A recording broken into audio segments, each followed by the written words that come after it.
Assalamualaikum warahmatullahi wabarakatuh. Perkenalkan, kami siswa Latsar CPNS golongan 2 Angkatan 3 BDK Yogyakarta dari kelompok A1. Nama saya Dian Gusti Akbar. Dinda Rizky Paramudita. Dan saya Fahri Fadil Firdausi. Pada kesempatan kali ini kami mendapatkan penugasan untuk melakukan benchmarking terhadap salah satu tempat penugasan kami. Saya sendiri saat ini bertugas di KPP BC TMPC Pangkalan Bun.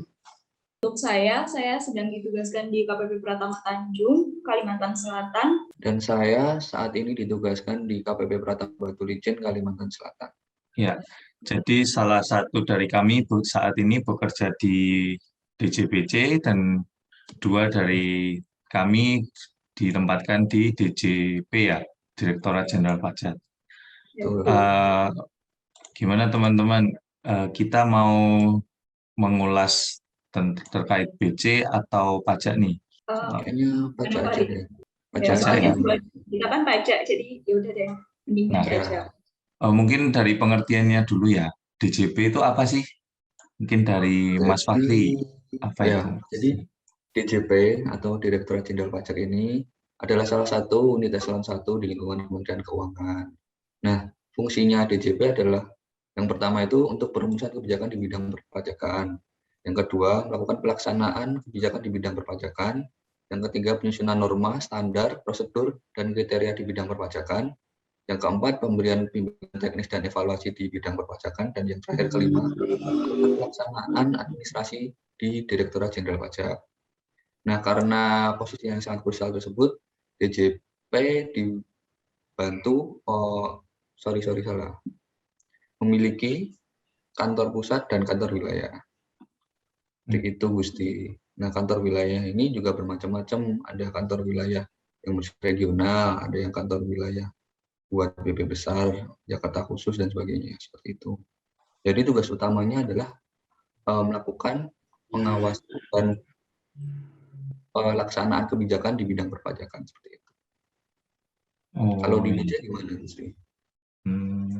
Kalau di Direktorat Jenderal Bea dan Cukai itu, kami itu ditugaskan untuk melindungi masyarakat dari masuknya barang-barang berbahaya, kemudian melindungi industri tertentu di dalam negeri dari persaingan yang tidak sehat, kemudian memberantas penyeludupan, kemudian melaksanakan tugas titipan dari instansi lain yang berkepentingan dengan lalu lintas barang yang melampaui batas negara, kemudian memungut bea masuk dan pajak dalam rangka impor secara maksimal untuk kepentingan penerimaan keuangan negara.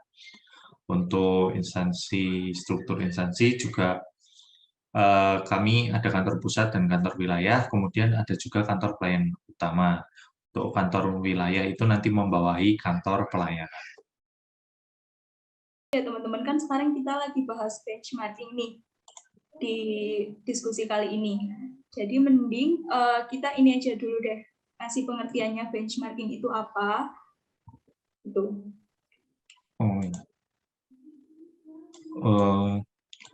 Untuk benchmarking itu suatu cara untuk melakukan penilaian performa pada layanan, produk, atau proses pada suatu perusahaan dengan membandingkan layanan, produk, atau proses dengan perusahaan lainnya yang sejenis. Nah, untuk yang sejenis kan berarti kalau BC sama pajak nih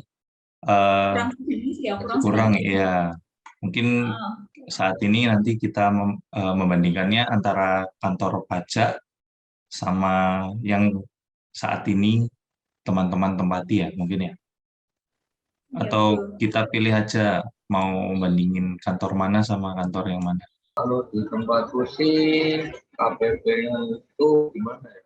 Kan juga pernah nih PKL di Jawa ya, dan fasilitasnya itu aku kurang begitu bisa mengamati. Soalnya waktu PKL cuma ditugasin di bagian lapor SPT, jadi belum sempat pilih-pilih kantor, lihat sekarang gimana, kondisi pegawainya gimana. Aku belum bisa mengamati secara menyeluruh sih. Tapi kalau di tempat di Batu Licin itu ya sarananya bisa dibilang kurang sih, karena ada beberapa contohnya kayak komputer itu sebenarnya masa ekonominya itu udah habis tapi masih dipakai karena ya emang anggarannya terbatas kan itu. Siap. Kalau mungkin dari Dinda? Nah, aku hampir sama kayak Fahri sih. Jadi setelah penempatan ini, aku kan ditempatinya di Tanjung, di luar Jawa, yang pelosok, tapi nggak pelosok-pelosok banget. Tapi hampir sama kayak Fahri gitu. Jadi itu kayak sarana prasarananya itu masih kurang menurutku kalau misal dibandingkan sama pas aku PKL dulu. Jadi itu dulu aku PKL di KPP Madya Malang, itu menurutku sarana prasarananya itu cukup lengkap. Kayak sesimpel gedung aja gitu ya. Kalau di KPP Madya Malang itu gedung milik sendiri. Tapi kalau di aku ini gedungnya masih minjem nyewa ruko gitu. Kalau misalnya kita bandingin KPP-nya Pratama Tanjung sama KPP Madya Malang, gimana nih, Din? Boleh sih, ya sekitar bandinginnya itu nggak yang semua aspek ya. Di sini paling aku ngambilnya cuma yang sarana prasarana sama kepegawaiannya aja. Karena yang mudah dilihat gitu. Kalau yang lainnya kan dulu pas PKL aku nggak mengambil detail ya. Iya. Kalau dari sarana prasarana, kira-kira apa aja, Din, yang mungkin jadi permasalahan atau dibandingkan gitu? Kalau yang pertama itu masalah scanner sama mesin fotokopi nih. Nah, kan scanner sama mesin fotokopi itu merupakan salah satu alat penunjang ya, apalagi buat di DJP yang sebagian berkasnya itu masih harus dalam bentuk fisik, itu harus dikirim ke WP dan lain sebagainya. Nah, kalau misalnya di KPP Madya Malang dulu itu tuh setiap seksi udah punya scanner sama mesin fotokopi. Sedangkan kalau misal di KPP ku yang aku di tempat ini nih, di Tanjung ini, nggak semua seksi itu punya scanner sama mesin fotokopi. Jadi itu kalau misalnya kita mau melakukan scanning atau mau fotokopi itu harus ke seksi-seksi yang punya alatnya, kayak misal ke sekre atau misal ke seksi umum, ke seksi PKD gitu, dan atau di seksi pemeriksaan kayak gitu doang. Jadi menurutku masih kurang sih sarana prasarananya kalau misal dalam hal scanner sama mesin fotokopi. Terus selain itu apa ya, komputer sama laptop juga sama kayak yang tadi dibilang Fahri, di Tanjung itu tuh laptopnya itu masih banyak yang sebenarnya masa pakainya itu udah habis tapi masih dipakai aja. Ya mungkin terkendala biaya modal atau lain sebagainya, aku juga kurang tahu. Tapi kalau misalnya di KPP Madya Malang dulu itu tuh menurutku kayak cukup lengkap aja gitu kalau dibanding sekarang, KPP ku yang sekarang. Aku juga kurang tahu. Tapi kalau misalnya dulu di KPP yang aku PKL itu, tipe-tipe komputernya ini kayak lebih baru nih, kayak gitu. Jadi kan kayak prosesornya juga lebih baru, jadi kayak mempercepat proses kita kerja aja. Kalau di KPP ku yang sekarang ini kayak kadang tuh terhambat gitu. Pekerjaan yang bisa dilakuin cepet jadi agak lama soalnya yaitu komputernya udah agak tua dan jadi lemot gitu. Terus selain komputer, kayaknya ini sih webcam juga. Kalau misalnya dulu di KPP Madya Malang itu sepenangkapanku kayaknya emang banyak pegawai-pegawai yang udah dikasih webcam gitu di komputernya. Tapi kalau misalnya di KPP ku ini yang dapat webcam tuh cuma kasih. Jadi kalau misalnya lagi ada rapat, sekarang rapatnya semuanya lewat Zoom ya, rapat di kantor gitu. Jadi tuh kita tuh ini pakai HP pelaksana-pelaksananya, cuma kasih-kasih aja yang pakai komputernya gitu. Jadi menurutku itu juga kurang sih dan perlu pengadaan baru mungkin ya webcam. Oh iya tuh, webcam sekarang semuanya nge-zoom. Kalau misalnya kamera mati malah jadi atensi. Nah, Ya. tuh, ntar kalau mati ditanyain. Nah, iya. Terus, Din, kalau misal dari segi bangunan, gimana itu, Din? Bentar. Kalau dari segi bangunan sih, ini parah sih soalnya KPP ku itu masih nyewa di ruko gitu. Jadi KPP ku kan emang belum terlalu lama ya. Dia tuh baru dibangun tahun 2008. Itu baru ada KPP Tanjung. Dulunya itu KP2 KP Tanjung, cabangnya KPP Barabai. Terus baru dibangun, jadi itu mungkin gara-gara belum lama juga, jadi itu masih nyewa ruko gitu dan belum belum bikin gedung baru. Mungkin karena ya keterbatasan biaya juga anggarannya sulit buat minta, kata Kasuki Kusi gitu. Nah, karena gedung kita bukan milik sendiri kayak KPP Madya Malang ini, jadi itu kita nggak bisa ngerenov banyak dari gedung kita. Kayak misalnya kamar mandi gitu kan kita nggak bisa kayak ganti WC-nya atau gimana gitu. Kayak kita nggak boleh ngubah bentuk-bentuknya lah, kayak pintu dan lain sebagainya gitu. Ya, sama sih kayak bukunya aku juga sekarang masih nyewa. Dulunya itu di Pelai Hari, kan. Terus pindah nyewa ruko juga sama kayak juga. Kemudian pindah ke Batu Licin yang lebih dekat sama pusat BP yang aktif lah di bagian ekonomi. Itu juga masih nyewa ruko. Kemudian yang terakhir ini belum lama itu pindah ke yang agak lebih gede dikit gedungnya. Jadi sekarang lebih memadai lah daripada yang sebelumnya. Kan kita tadi bahasnya ke sarana prasarana nih. Nah, kalau dari segi pelayanan, gimana tuh Din, antara kantormu sama kantor Malang? Kalau dari segi pelayanan sih menurutku sama aja sih, nggak ada gap yang jauh banget. Cuma mungkin kalau misalnya yang kelihatan itu dari segi kepegawaiannya ya. Dulu aku tuh di Malang tuh aku ngerasa pegawai-pegawainya lebih disiplin aja, lebih banyak yang datang tepat waktu gitu.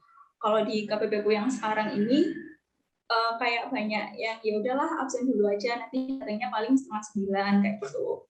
Terus menurutku itu tuh juga gara-gara kalau misalnya dulu di KPP Madya Malang itu sering banget diadain sidak dadakan kayak tiap minggu, kan aku PKL di situ kayak sebulanan gitu ya, kayak seminggu sekali tuh Kasupinya ngadain sidak dadakan gitu. Jadi kan pegawainya kayak lebih apa ya, lebih takut gitu loh kalau misalnya dia melanggar kayak gitu. Jadi dia kayak diwajibin buat disiplin kayak gitu. Nah, jadi kan sebenarnya masalah yang ada di KPP Dinda sama di KPP kan sama soal satgas sama pegawai, satgasnya yang udah habis sumber ekonominya, kemudian pegawai yang kurang, itu sebenarnya solusinya menurutku kalau bagian satgas ya itu cukup mudah sih, tapi juga agak riskan kalau di saat-saat seperti ini. Karena kita kayak harus solusinya itu kayak misal yang pertama nih, bisa kita ngadain pengajuan belanja barang modal. Nah, itu nanti barang modal yang sudah ada ini pertama harus dihapuskan dulu, tapi itu diganti dengan yang baru. Nah, kalau itu bisa dengan memperbaiki sarana prasarana yang ada. Tapi kalau misal kayak gedung itu kan kita nggak boleh mengubah bentuknya ya. Tapi kalau perbaiki kan boleh ya nih. Nah, kemudian kalau misal komputer, menurutku kalau misal diperbaiki itu udah nggak efisien dan nggak efektif lagi. Karena kan sebenarnya buat ngolah data, buat menerima informasi di masa sekarang, komputer-komputer yang menurut pada di tempatku atau mungkin sama kayak di tempatnya Dinda itu udah nggak kompatibel lagi spesifikasinya. Jadi kalau misal di servis berulang kali nanti akhirnya cuma rusak lagi, itu malah pemborosan anggaran. Jadi lebih baik pengadaan ulang. Seperti itu sih menurutku. Kalau untuk masalah yang kedisiplinan itu mungkin dari sisi pengendalian internalnya ya. Jadi misal kalau misalnya sekarang kan WFH WFO nih sistemnya. Nah, untuk yang masalah kedatangan pegawai itu mungkin bisa ditertibkan lagi melalui kegiatan apel. Jadi nanti tiap mau masuk kantor, pegawai yang hari hari itu ditugaskan WFO itu datang apel terlebih dahulu. Jadi sekaligus absensi lah dari pihak apa pimpinannya. Kemudian untuk yang WFH datang ke kantor, nah itu perlu ada tindakan dari pimpinan seperti teguran untuk memenuhi aturan-aturan yang sudah dibuat. Karena pandemi COVID kan harus benar-benar dijaga ketat sesuai dengan surat edaran dari pemerintah. Kemudian untuk menertibkan pegawai-pegawai lagi perlu adanya sidak rutin dari unit kepatuhan internal. Kalau sudah ada sidak rutin kan setiap orang jadi was-was, wah ini sidaknya kapan ya? Jadi setiap orang itu merasa bahwa dirinya itu selalu diawasi. Udah deh, itu tapi nggak di kantor solusi-solusi tadi? Atau mungkin Nah, ada hambatannya? menurutku udah masuk sih solusinya, cuma mungkin ada beberapa hambatan ya, kayak misalnya kan sekarang kan lagi pandemi nih, jadi kayak dana-dananya itu pasti lebih difokusin ke penanganan COVID-19 ini. Kan kalau misalnya ada pegawai yang kena COVID dan kayak lain sebagainya itu pasti kantor juga kan tanggung jawab kan.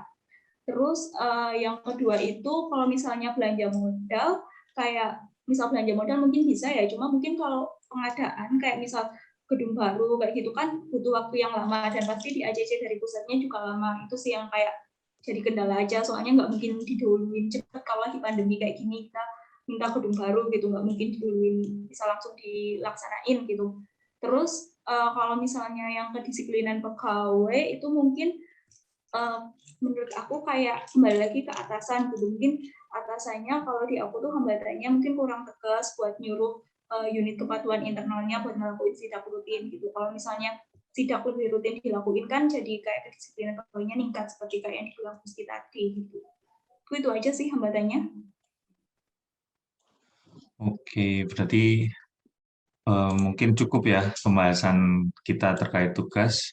Kita tadi udah membahas terkait benchmark, kemudian identifikasi masalah, kemudian dengan produk unggulan ya, atau layanan unggulan, itu sudah kita bahas, kemudian ada solusi dan hambatan juga sudah kita bahas. Mungkin cukup sekian dari kelompok kami. Terima kasih, dan wassalamualaikum warahmatullahi wabarakatuh.